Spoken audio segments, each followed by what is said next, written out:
नमस्कार दोस्तों, हर्षित द्विवेदी एजुकेशन में आपका स्वागत है। मेरा नाम है विनीत सागर। डेली वनलाइनर्स 2 मई 2022।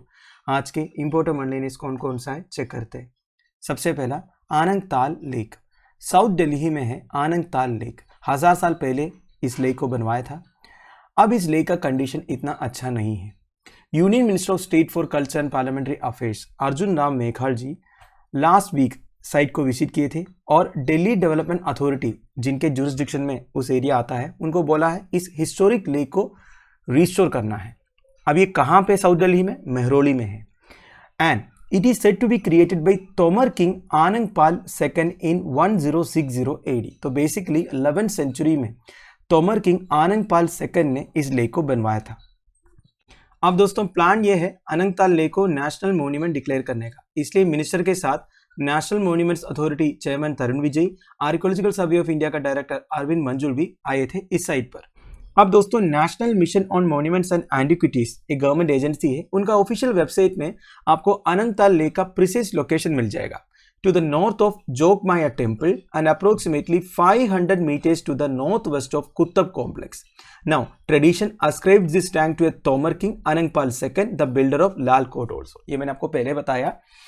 एक्चुअली ये लेक बनवाया था तोमर किंग अनंगपाल सेकंड ने, जिन्होंने लाल कोट को भी बनवाया था। नाउ ऐसा कहा जाता है दोस्तों, कुतुब मीनार बनवाने के लिए इस लेक का पानी को यूज किया था अलादीन खिलजी ने। साथ साथ में दोस्तों 12th सेंचुरी से लेके 15th सेंचुरी तक दिल्ली के मेजर रूलर्स कौन कौन थे ये भी चेक करते हैं। वैसे लिस्ट आपको एनसीईआरटी 7th क्लास की हिस्ट्री की किताब में मिल जाएगा, आप लोगों ने पढ़ा भी होगा। सबसे पहला है दोस्तों राजपूत डिनास्टी, जिसमें तोमारास आता है और चौहान्स आता है। तोमारास में सबसे पहला रूलर थे अनंगपाला। 1130 से 1145 तक उन्होंने राज किया। अनंगपाला के बाद अनंगा सेकंड आया, जिनके बारे में आपने अभी अभी पढ़ा। फिर देखिए पृथ्वीराज चौहान। फिर टर्किश रूलर्स आते हैं कुतुबुद्दीन ऐबक, शमसुद्दीन इल्तुमिश, रजिया, गियासुद्दीन बलबान। खलजी डिनास्टी फिर आते हैं जलालुद्दीन खलजी एंड अलाउद्दीन खलजी। फिर तुगलक डिनास्टी, गियासुद्दीन तुगलक, मोहम्मद तुगलक और फिरोज शाह तुगलक। मेरे हिसाब से फिरोज शाह तुगलक जो है ये सबसे लंबे टाइम के लिए दिल्ली के ऊपर राज किया।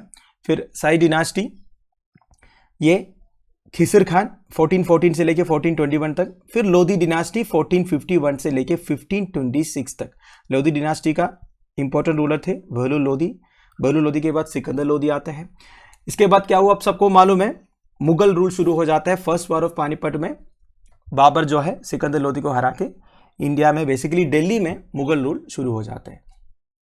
अगला है नंद मूलचंदनी। नंद मूलचंदनी एक Indian American silicon valley IT expert है, जिन्होंने दिल्ली स्कूल में पढ़ाई की थी। इनको सेंट्रल इंटेलिजेंस एजेंसी का first ever chief technology officer करके अपॉइंट किया है। सबसे पहले सिलिकॉन वैली के बारे में। सिलिकॉन वैली बेसिकली एक रीजन है कैलिफोर्निया में। आपको पता होगा California is one of the states in United states of America. वैसे यूनाइटेड स्टेट्स ऑफ अमेरिका में कितने स्टेट्स है? 50 स्टेट्स है। आप देखिए दोस्तों सेंट्रल इंटेलिजेंस एजेंसी के बारे में। ये बेसिकली एक सिविलियन फॉरेन इंटेलिजेंस सर्विस है of the federal government of the United states of America. वैसे सीए तो आपने कई सारे इंग्लिश मूवीज में देखा होगा, एक इंटेलिजेंस एजेंसी है, यही आप समझ लीजिएगा। तो इस इंटेलिजेंस एजेंसी में पहला चीफ टेक्नोलॉजी ऑफिसर करके अपॉइंट किया है इंडियन अमेरिकन नंद मूलचंदनी को। ये बेसिकली एक आईटी एक्सपर्ट है। Now the announcement for the coveted position was made by the director of CAA William J Burns on social media. William J Burns के बारे में काफी न्यूज आते रहते हैं क्योंकि ये सीएए का डायरेक्टर है। अकॉर्डिंग टू द सीएए मूलचंदनी को 25 years ऑफ एक्सपर्टाइज है वर्किंग इन सिलिकॉन वैली। अब सिलिकॉन वैली के बारे में मैंने आपको बता दिया। अगला है उन्नत भारत अभियान। उन्नत भारत अभियान का 4 साल कंप्लीट हो चुका है।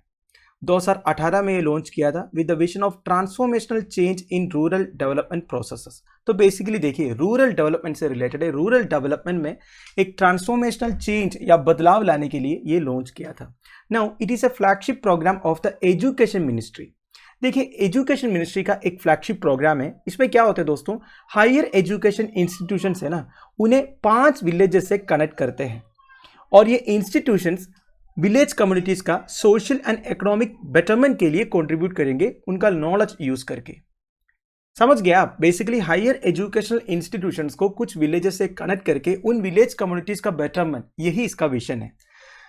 Its objective is also to engage the faculty and students of higher educational institutions in understanding rural realities. तो देखिए हायर एजुकेशनल इंस्टीट्यूशंस के फैकल्टी और जितने बच्चे हैं उन सबको विलेजेस के साथ एंगेज करेंगे और उनके डेवलपमेंट के लिए वो लोग कंट्रीब्यूट करेंगे. Now, currently 748 higher educational institutions इस स्कीम के अंडर पार्टिसिपेट कर रहा है. इसमें 313 जो है टेक्निकल इंस्टीट्यूशन है, मतलब जो इंजीनियरिंग कॉलेजेस वगैरह है.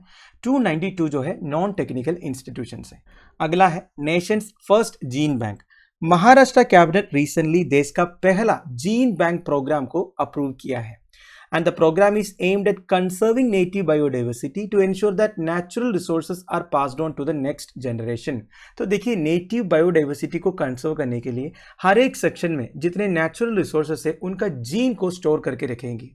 और ये काम कौन अंडरटेक कर रहा है? Rajiv Gandhi science and technology commission. अब Rajiv Gandhi science and technology commission ये काम 2014 से लेकर 2019 तक किए थे. अब कैबिनेट ने इस वर्क को कंटिन्यू करने का परमिशन दिया है और ये जो कमीशन है उसे परमानेंटली सेटअप करेंगे.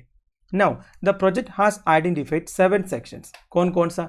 मरीन बायोडाइवर्सिटी, बेसिकली जितने मरीन बायोडाइवर्सिटी है उनका जीन स्टोर करेंगे. फिर नेटिव क्रॉप सीड्स जितना है उसका भी जीन स्टोर करेंगे. Local breed of livestock, cattle, sheep etcetera etcetera.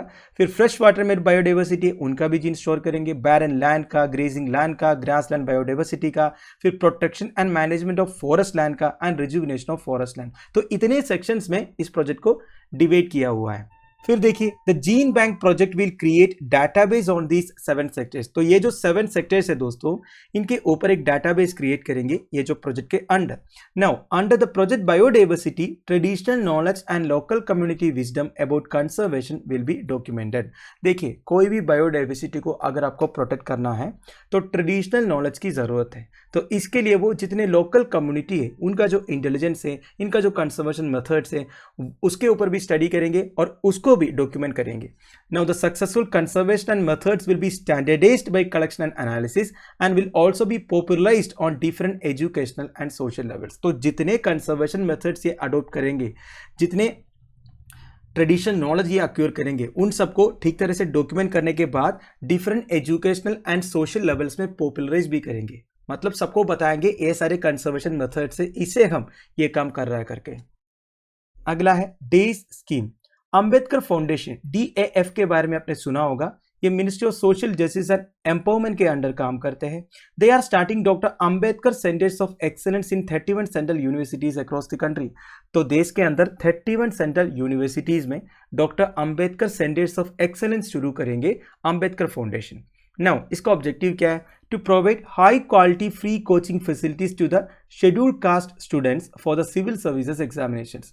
तो देखिए यूनियन पब्लिक सर्विस कमीशन का सिविल सर्विसेज एग्जामिनेशंस में प्रिपेयर करने के लिए high quality free coaching facilities provide करेंगे शेड्यूल्ड कास्ट स्टूडेंट्स को doctor Ambedkar centres of excellence द्वारा. नाउ इस स्कीम के अंडर टोटल ऑफ 100 सीट्स रहेंगे एक एक सेंटर के पास और टोटल सैंक्शन सीट्स में 33% seats eligible female candidates of scheduled caste के लिए रिजर्व्ड रहेगा. अगर एलिजिबल फीमेल कैंडिडेट्स नहीं है तो ये जो सीट्स है कंसर्न यूनिवर्सिटी मेल या ट्रांसजेंडर कैंडिडेट्स को दिया जाएगा, वो भी SC कैटेगरी में. अब देखिए the coaching benefits under the scheme will only be utilised by a student once regardless of the number of chances. देखिए आपके पास 9 चांसेस, इसका मतलब ये नहीं है आप 9 टाइम्स कोचिंग के लिए जाओगे डेज में, ऐसा नहीं, आप एक ही बार जा सकते हो. फिर देखिए अंबेडकर फाउंडेशन एंटायर एक्सपेंडिचर को इनकर करेंगे doctor Ambedkar centres of excellence के थ्रू. नाउ एक स्टूडेंट को 75,000 पर एनम दिया जाएगा एंड यूनिवर्सिटीज जो ये स्कीम को अंडरटेक करेंगे उन्हें 75 लाख भी प्रोवाइड किया करेंगे इस स्कीम के अंडर. तो दोस्तों that's end of. I hope आपको वीडियो इन्फॉर्मेटिव लगा हो. लेक्चर की PDF एज यूजुअल आपको टेलीग्राम चैनल में मिल जाएगा जिसका लिंक नीचे प्रोवाइडेड है. Thank you for watching. Bye bye. Have a nice day.